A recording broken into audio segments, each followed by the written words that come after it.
बिस्मिल्लाहिर्रहमानिर्रहीम। अस्सलाम वालेकुम फ्रेंड्स। तो आज हम स्टार्ट करने जा रहे हैं 2.7 वाली एक्सरसाइज को और इसका क्वेश्चन नंबर 12 है। इसको सोल्व करना है हमने।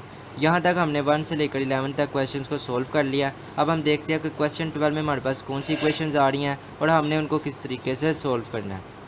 अब यहाँ देखते हैं हम क्वेश्चन 12 में पहली इक्वेशन यहाँ दिया हुआ है उन्होंने X square plus X Y is equal to 5 और दूसरी इक्वेशन में दिया हुआ है वाई का square plus X Y is equal to 3।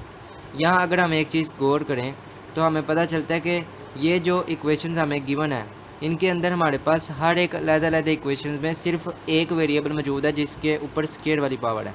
अगर हम ऊपर देखते हैं 5 से लेकर हमने 11 तक क्वेश्चंस को किया है, उसमें हमारे पास जो इक्वेशंस अलग-अलग से गिवन होती थी उनके अंदर हमारे पास वेरिएबल्स 2 मौजूद होते थे और उनके ऊपर स्क्वायर वाली पावर्स भी मौजूद होती थी। लेकिन यहाँ पर देखा जाए 12 वाले क्वेश्चन में और अगर हम नीचे भी देखें 13 वाले क्वेश्चन में तो यहाँ पे भी हमारे पास सिर्फ जो पहली इक्वेशन और दूसरी इक्वेशन में 2 अलग अलग वेरिएबल्स हैं और उनके ऊपर स्क्वायर वाली पावर्स हैं अलग से। तो इसका मतलब 12 और 13 जो क्वेश्चन है ये तो सेम हो गए। यानी अगर आपको एक भी इनका क्वेश्चन आ जाता है 12 और 13 में से तो आप दोनों कर सकते हैं। अब देखते हैं क्वेश्चन हमने इनको सोल्व कैसे करना है। तो यहाँ अब क्वेश्चन नंबर 12 को अगर हम थोड़ा सा यहाँ देखें तो यहाँ अगर हम इनके कॉन्स्टेंट्स को ख़त्म कर देते हैं, यानी ऐड सब्ट्रैक्ट के तरीके से हम इनके कांस्टेंट ख़त्म कर देते हैं। इनको सेम लाना पड़ेगा उसके लिए हमें, तो वो हम सेम भी ला देंगे। उसके बाद हम ऐड सब्ट्रैक्ट करके इनको ख़त्म कर दें तो यहाँ आ जाएगा 0।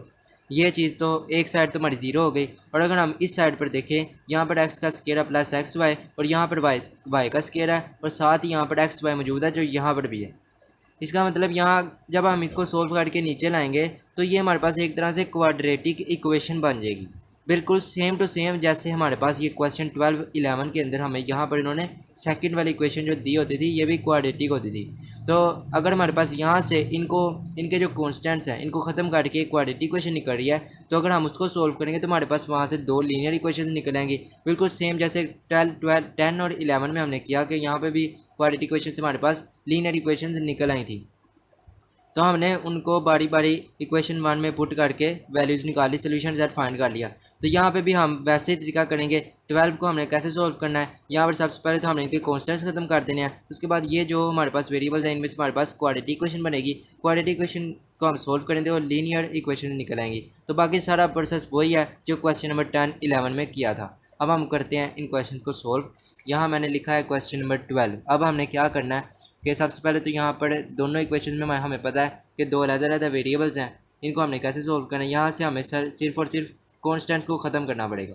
कॉन्स्टेंट्स हमने कैसे ख़त्म करना है, इनको सेम लाना पड़ेगा। यानी यहाँ पर अगर 5 है तो यहाँ भी 5 होना चाहिए।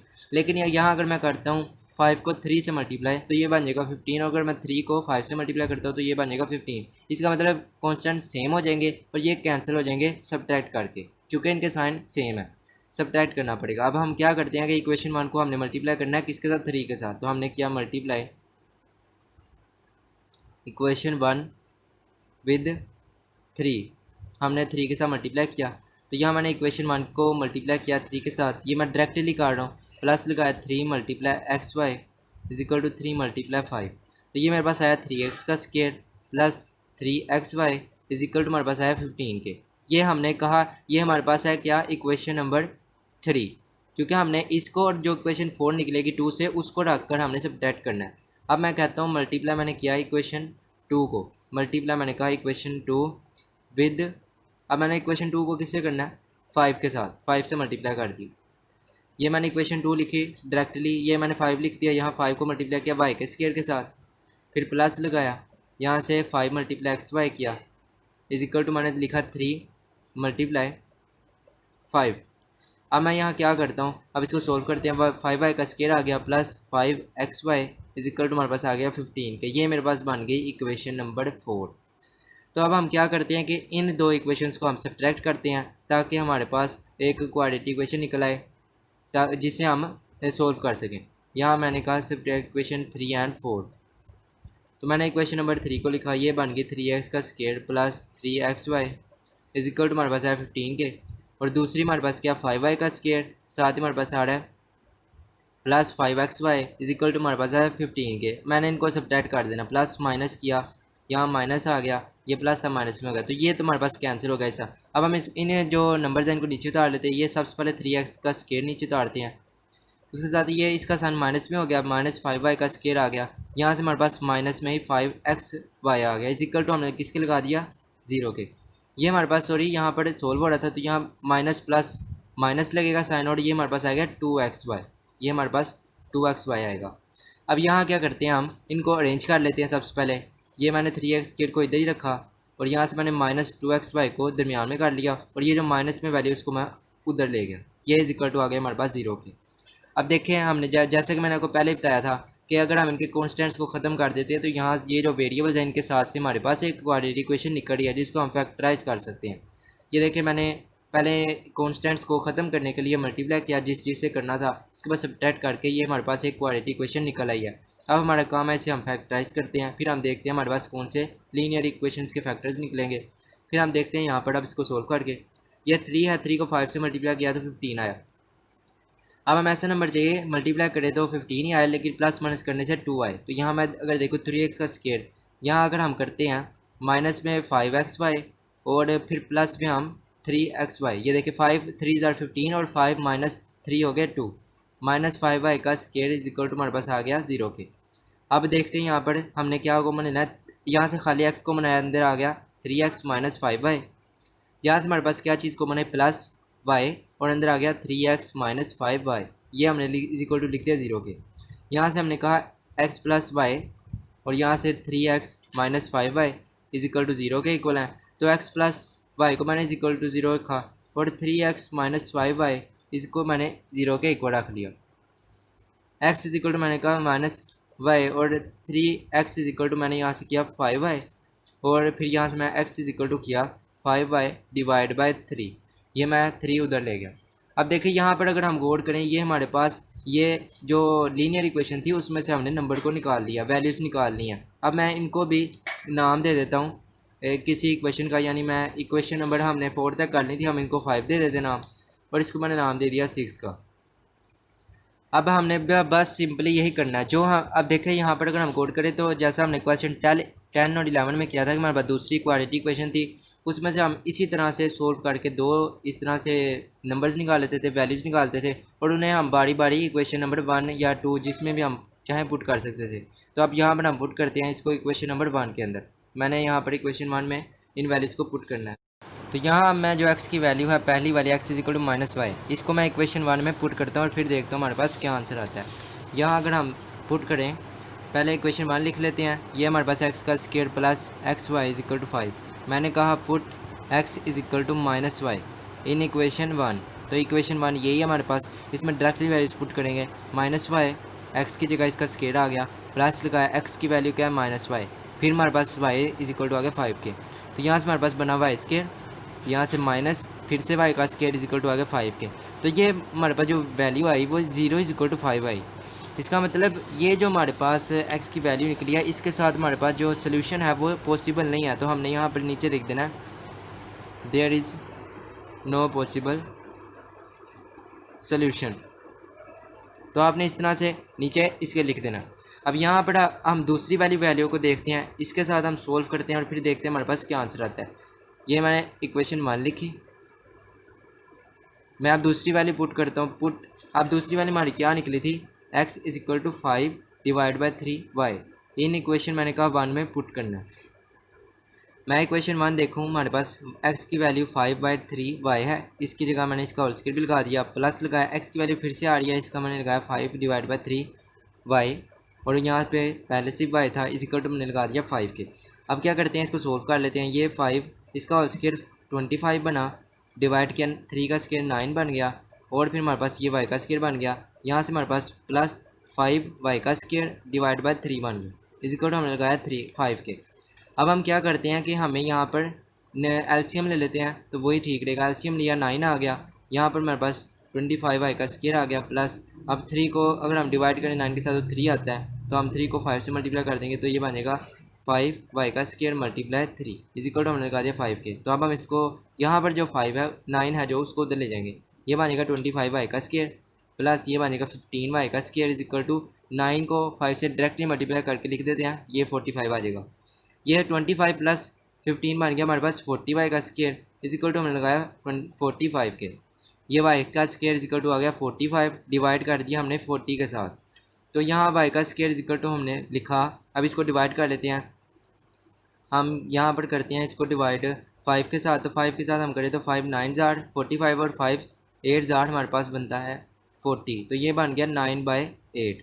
तो अब हम लिखते हैं वाई का स्क्वायर, अब इसको हमने अंडर रूट ख़त्म करना है, तो वाई का स्क्वायर इज इक्वल टू हमने लिखा 9/8, हमने इसका अंडर रूट लिया डायरेक्टली, मैं यहाँ डायरेक्टली ले रहा हूँ। तो यहाँ हमने लिखा वाई, ये वाई इसके साथ cancel, y is equal to हमारे पास आ गया +-3 का अंडर रूट 9 का अंडर रूट 3 आ गया, और 8 का हमारे पास आता है 2 और अंडर रूट 2। अब इसको हम कैलकुलेटर से भी करके देख लेते हैं कि हमारे पास यही चीज़ आती है कि नहीं। यह मैंने लिखा अंडर रूट मैंने लिखा 8, तो ये हमारे पास 2 अंडर रूट 2 आता है।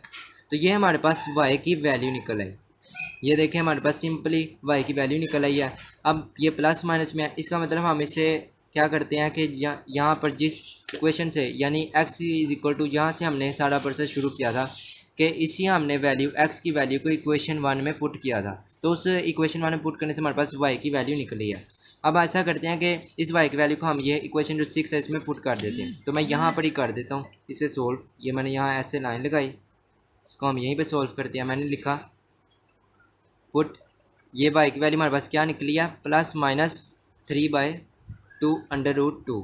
मैंने कहा इसको मैंने पुट करना है इन इक्वेशन 6। अब मैंने इक्वेशन 6 क्या हमारे पास क्या है, equation x is equal to 5 y है, डिवाइड किया इसको 3 के साथ। अब देखते हैं इसको पुट करके, x इज इक्वल टू हमने लिखा 5/3, तो y की वैल्यू हमारे पास क्या है 3 +-3 डिवाइड किया हमने 2 अंडर रूट 2 के साथ। तो ये देखें यहाँ पर अगर हम, तो ये 3 के साथ कैंसिल हो जाता है, और यहाँ पे हमारे पास बाकी बचता है +-5 और डिवाइड किया हमने 2 अंडर रूट 2 के साथ। तो यहाँ हमारे पास x की वैल्यू भी निकल आई है। इसके आगे ये सवाल मज़ीद सोल्व नहीं होता, यानी देखिए यहाँ हमने x की भी निकाल ली, y की भी वैल्यू निकाल ली, बस हमने इसको अब सोल्यूशन सेट में लिख देना। तो यहाँ अगर हम देखें तो बुक में जो हमें आंसर दिया हुआ है उन्होंने प्लस वैल्यू के साथ जो x की है उसके साथ y की प्लस वाली वैल्यू लिखी है, और माइनस वाली जो वैल्यू x की उसके साथ y की माइनस वाली लिखी है। तो हम भी उसी तरह सोल्यूशन सेट को अरेंज कर लेते हैं। यानी यहाँ से मैंने प्लस वाला पहले लिखा, ये 5 डिवाइड किया 2 अंडर रूट 2 के साथ, ये हो गया। यहाँ से अगर हम माइनस वाली लें वैल्यू तो ये यहाँ से अगर हम प्लस वाली लें y की वैल्यू तो ये बनती है 3 डिवाइड किया 2 अंडर रूट 2 के साथ। ये हमने प्लस वाला सेट कंप्लीट कर लिया। अब हम माइनस वाला देखते हैं यहाँ पर हमने -5 डिवाइड बाई 2 अंडर रूट 2 लिखा, तो यहाँ से हमने लिखा -3 डिवाइड बाई 2 अंडर रूट 2। तो इसी के साथ ही हमारा जो ये वाला सोल्यूशन सेट है ये भी कंप्लीट हो गया, और यहाँ पर जो हमारा क्वेश्चन 12 था ये भी कंप्लीट हो गया। बहुत ही सिंपल सा क्वेश्चन था, जैसे क्वेश्चन नंबर 10 और 11 था, बस शुरू में थोड़ी सी हमने अरेंजिंग करनी थी, उसके बाद से सारा वही था क्वेश्चन। तो अब हम 2.7 वाली एक्सरसाइज के क्वेश्चन नंबर 13 को स्टार्ट करते हैं और देखते हैं कि हमारे पास इसमें कौन सी इक्वेशंस हैं। यहाँ अगर हम गौर करें तो हमारे पास उसी तरह की इक्वेशंस हैं जिस तरह हमारे पास जो क्वेश्चन 12 गिवन था उसमें थी, कि हर एक इक्वेशन में सिर्फ एक वेरिएबल है जिसके ऊपर स्क्वायर वाली पावर मौजूद है। तो इसका मतलब जैसे क्वेश्चन नंबर 12 सोल्व किया हमने, बिल्कुल उसी तरह क्वेश्चन 13 को सोल्व करना है। और यही मैंने आपको पहले बता दिया था कि अगर आपको इनमें से एक भी क्वेश्चन आता है तो इसका मतलब आपको दोनों ही आते हैं। तो अब हम देखते हैं इसमें तरीका क्या होगा सोल्व करने का। तो वही तरीका है जैसे हमने क्वेश्चन 12 को किया। सबसे पहले तो हमने इनके कॉन्स्टेंट्स को ख़त्म करना है, उसके बाद ये वेरिएबल्स जो मौजूद हैं इनमें से हमारे पास एक क्वाड्रेटिक इक्वेशन बनेगी जिसको हमने फैक्टराइज कर लेना है। फैक्टराइजेशन के बाद हमारे पास लीनियर इक्वेशंस आएंगी, उन इक्वेशंस की मदद से हमने वैल्यूज़ निकाल कर इक्वेशंस जिस मर्ज़ी में आप 1 2 में पुट कर लें, उसके बाद हमारे पास सारा सोल्यूशन सेट आसानी के साथ निकल आएगा। जैसे हमने क्वेश्चन 12 किया है, ये वाला 12 बिल्कुल उसी तरह क्वेश्चन नंबर 13 है। तो अब हम स्टार्ट करते हैं क्वेश्चन नंबर 13 को। ये मेरे पास है इक्वेशन 1, ये मेरे पास है इक्वेशन नंबर 2। मैंने क्या करना है कि कॉन्स्टेंट्स को ख़त्म करना है, तो इसके लिए मुझे इनको सेम लाना पड़ेगा। तो अगर मैं यहाँ देखूँ 7 को अगर मैं 2 से मल्टीप्लाई करता हूँ तो यहाँ आ जाएगा 14, और 2 को मैं 7 से करता हूँ मल्टीप्लाई तो 14 आ जाएगा। तो 14 सेम आकर कैंसिल हो जाएंगे। और यहाँ पर अगर इनके साइंस में देखूँ तो ये प्लस में है यानी सेम है, तो अपोजिट लाने के लिए मुझे सब्ट्रैक्ट करना पड़ेगा, यानी मैंने इनको अब मल्टीप्लाई करना है। पहले इक्वेशन 1 को मैं 2 से मल्टीप्लाई करूँगा। मैंने लिखा मल्टीप्लाई इक्वेशन 1 विद 2, मैंने 2 लिखा, अंदर इक्वेशन 1 को लिख दिया। ये मैंने 7 को भी 2 से मल्टीप्लाई कर दिया। ये बन गया हमारे पास 2x का square -4x y is equal to 14। ये मैंने देखा यहाँ मेरे पास एक 14 आ चुका है, मैंने इसको भी एक इक्वेशन का नाम दे दिया इक्वेशन 3 का। अब मैं दूसरी जो इक्वेशन है उसको किससे मल्टीप्लाई करना है, मैंने 7 के साथ, तो मैंने लिखा मल्टीप्लाई इक्वेशन 2 विद 7। तो मैं 7 लिखूँगा, इक्वेशन 2 को लिख दूँगा एक्स वाई प्लस 3y का स्क्वायर इज इक्वल टू, मेरे पास है पहले 2, फिर मल्टीप्लाई मैंने इसको किससे करना है 7 के साथ। तो यहाँ पे मैं देखूँ 7xy प्लस 21y का स्क्वायर इज इक्वल टू मेरे पास आ रहा है 14 के, ये मैंने इक्वेशन 4 कह दिया इसको। तो यहाँ मैं देखूँ तो मैंने इक्वेशन 1 से निकाली है इक्वेशन नंबर 3, और मैंने इक्वेशन 2 से क्या निकाली है इक्वेशन नंबर 4। तो हमने क्या करना है 3 और 4 जो इक्वेशन है इसको सब्ट्रैक्ट कर देना है ताकि हमारे पास जो कॉन्स्टेंट्स हैं वो कैंसिल हो जाएं। सब्ट्रैक्ट इक्वेशन मैंने कहा 3 एंड 4। 3 वाली इक्वेशन को मैंने लिखा -4xy इज इक्वल टू 14। उसके बाद यहाँ से आ रहा है 7xy प्लस 21y का स्क्वायर इज इक्वल टू 14 के। ये 3 इक्वेशन, ये 4 है। क्या करना है हमने सब्ट्रैक्ट करना है। सब्ट्रैक्ट में साइन चेंज हो जाएंगे, ये प्लस में था ये माइनस में, ये प्लस में था ये माइनस में, तो ये चीज़ कैंसिल। यहाँ हमने लगा दिया 0 इज इक्वल टू, यहाँ लगाया और उसके बाद हमारा काम है ये वाली साइड के साथ। यहाँ अगर हम देखें तो 2x का स्क्वायर तो हमारे पास वैसे ही आ जाएगा क्योंकि यहाँ पर इसका कोई और नंबर नहीं है कि इसमें आइडिया प्लस कर सकें। उसके बाद यहाँ अगर हम नीचे देखें यहाँ पर इसके आ रहा है 7xy, तो अगर हम साथ देखें ऊपर करके तो यहाँ हमारा है -4xy, यानी ये दो नंबर सेम्स है, तो हम इनको ऐड या माइनस कर देते हैं जो हो रहे हैं। ये यहाँ आ रहा है माइनस माइनस, यानी इसका मतलब ये ऐड हो रहे हैं और साइन भी माइनस का आएगा। उसके बाद 7 और 4 हमारे पास क्या बन गए 11, साथ आ गया xy, ये बन गया हमारे पास -21y का स्क्वायर। इसके साथ ही हमने ये फैक्टराइजेशन के लिए क्वाड्रेटिक इक्वेशन बना ली है। तो अब हम इस क्वाड्रेटिक इक्वेशन को फैक्टराइज करते हैं और देखते हैं हमारे पास क्या वैल्यूज़ निकलती हैं। यहाँ मैंने देखा यहाँ 2 लिखा है, इसको मैंने 21 के साथ मल्टीप्लाई किया तो हमारे पास आया 42। तो अब देखना यह है कि हम ऐसा नंबर चाहिए मल्टीप्लाई करने से, तो 42 है, लेकिन प्लस माइनस जब करें तो हमारे पास -11 आए। तो यहाँ अगर हम देखें 2x का स्क्वायर -14xy और प्लस में 3xy, तो इस तरीके से हमारे पास 14 3 आर 42 एंड 14 - 3 11 -21y का स्क्वायर इक्वल टू 0 वैसे ही आ गया। अब हम कॉमन देखते हैं इसमें से क्या चीज़ कॉमन आ रही है। यहाँ मैंने देखा 2x कॉमन आ रहा है, अंदर आ रहा है x - 7y। बिल्कुल इस तरह यहाँ से हमारे पास आ रहा है +3y और अंदर आ रहा है x - 7y is equal to लगा दिया मैंने 0 के। यहाँ से मैंने इनको कॉमन लिख लिया और यहाँ से भी x - 7y is equal to मैंने लगा दिया 0 के। तो यहाँ से मेरे पास बन गया 2x + 3y is equal to 0, इसको मैंने अलहदा लिख दिया, और x - 7y is equal to 0 इसको मैंने अलहदा से लिख दिया। यहाँ से हमारे पास x की वैल्यू क्या निकली, यहाँ से अभी हम x की निकाल लेते हैं। तो ये मेरे पास बनी 2x = -3y और x के साथ जो नंबर है उसको उधर ले जाएंगे, -3 डिवाइड के 2 के साथ और साथ y आ गया। ये चीज़ हमने ये एक वैल्यू निकाली, इसको मैंने इक्वेशन 5 का नाम दे दिया। यहाँ से मैं जो वैल्यू निकालता हूँ x इज इक्वल टू मेरे पास क्या आएगा 7y, ये -7y था उधर जाके +7y, तो इसको मैंने इक्वेशन नंबर 6 का नाम दे दिया। ये चीज़ मैंने निकाली इक्वेशन 6 और ये मेरे पास आई इक्वेशन नंबर 5। अब क्या करना है, बिल्कुल सेम जैसे हमने क्वेश्चन 10 11 में किया था कि जो हमारे पास फैक्टराइजेशन होती थी इक्वेशन, उसमें से हमारे पास वैल्यूज़ निकलती थी, उन्हीं वैल्यूज़ को हम इक्वेशंस में पुट कर देते थे। वैसे ही हमने यहाँ पे करना है। पहले मैं इस वाली वैल्यू को इक्वेशन 1 में पुट करूँगा और उसके बाद मैं इस वाली वैल्यू को इक्वेशन 1 में पुट करूँगा। बारी बारी हमने इनको पुट करते जाना है। मैं इक्वेशन 1 लिखता हूँ, x का square -2xy is equal to 7, ये मेरे पास इक्वेशन 1। अब मैंने क्या करना है कि पहली वाली जो वैल्यू है इसको पुट करना है, तो मैंने कहा put x is equal to -3/2y in equation 1। तो यहाँ मैं देखता हूँ कि इक्वेशन 1 में पुट करके मेरे पास क्या चीज़ आती है, x का स्क्वायर है -2xy इज इक्वल टू 7 है। तो यहाँ मैंने x की वैल्यू देखनी है, -3/2y लिखा, इसका स्क्वायर आ गया, -2 लगाया, फिर x लिखा, x की वैल्यू क्या है -3/2y और साथ y वहाँ वैल्यू का भी आ गया, इज इक्वल टू हमारे पास आया 7 के। तो ये मैंने x की वैल्यू यहाँ भी पुट की, यहाँ पे भी x की वैल्यू थी, ये भी पुट कर ली। उसके बाद ये इक्वेशन 1 है। अब मैंने इसमें ये वाली वैल्यू पुट कर दिया, मैं इसको सोल्व करता हूँ। तो ये 3 का स्क्वायर हो जाएगा 9, 2 का आ जाएगा 4, उसके साथ ही आ जाएगा y का स्क्वायर और माइनस तो ख़त्म हो जाएगा। उसके बाद यहाँ से minus minus plus, 2 3 = 6 and y को y से किया तो y का स्क्वायर आ गया, डिवाइड कर दिया हमने इस 2 के साथ, इज इक्वल टू हमारे पास आ गया 7 के। यहाँ मैं क्या करता हूँ कि एलसीएम ले लेता हूँ, 4 आ गया एलसीएम में, ऊपर आ गया 9y का स्क्वायर, इस तरफ प्लस का 2 को डिवाइड किया 4 के साथ तो 2 आया, तो 2 को मैंने 6 से मल्टीप्लाई किया तो 12y का स्क्वायर आ गया, इस इक्वल मैंने लगा दिया 7 के। अब मैं ऊपर इनको प्लस कर देता हूँ, ये बन गया हमारे पास 21y का स्क्वायर इज इक्वल टू हमारे पास आ गया 7 × 4, ये 4 उधर चला गया, तो 21y का स्क्वायर इज इक्वल टू हमारे पास आया 28 के। तो तो वाई का स्क्वायर मैंने लिखा इज इक्वल टू 28 डिवाइड कर दिया 21 के साथ। तो अगर मैं 7 से इनको डिवाइड करूँ तो 7 4 ज़ार 28, 7 3 ज़ार 21, तो y square is equal to मेरे पास आया 4/3। अब मैं क्या करता हूँ कि इसका अंडर रूट ख़त्म करना, मैंने लिखा टेकिंग अंडर रूट, तो आप स्क्वायर रूट भी लिख सकते हैं। यहाँ मैंने अंडर रूट लिखा वाई का स्क्वायर, इसमें यहाँ पे 4/3 लिखा। अब मैंने इसको सोल्व किया तो वाई इज इक्वल टू मेरे पास आ गया प्लस माइनस, अब 4 का अंडर रूट हमारे पास क्या आता है 2, और 3 का हम ले नहीं सकते, तो यहाँ पर खाली अंडर रूट 3 आ जाएगा। वैसे ही ये मैंने एक्स की वैल्यू निकाल ली है। अब मैंने क्या करना है, वाई की वैल्यू मैंने निकालने के लिए इसी एक्स की वैल्यू मैंने निकालने के लिए इसी वाई की वैल्यू को मैंने यहाँ जो इक्वेशन 5 मैंने निकाली थी, जिसको मैंने पुट कर दिया था इक्वेशन 1 में, उसी में पुट कर देना वाई की वैल्यू को। तो मैं यहाँ पर साइड में ही करता हूँ इसके। यहाँ मैंने लिखा put y is equal to plus minus 2 divide by under root 3 in equation 5। तो इक्वेशन 5 हमारी क्या थी, x is equal to -3 divide by 2, x is equal to -3 divide by 2 और साथ वाई। अब मैंने यहाँ वाई की वैल्यू को पुट कर देना, तो ये इज इक्वल टू आ जाएगा एक्स इक्वल टू -3 डिवाइड किया 2 के साथ, तो वाई की value plus minus 2 divide by under root 3 थी।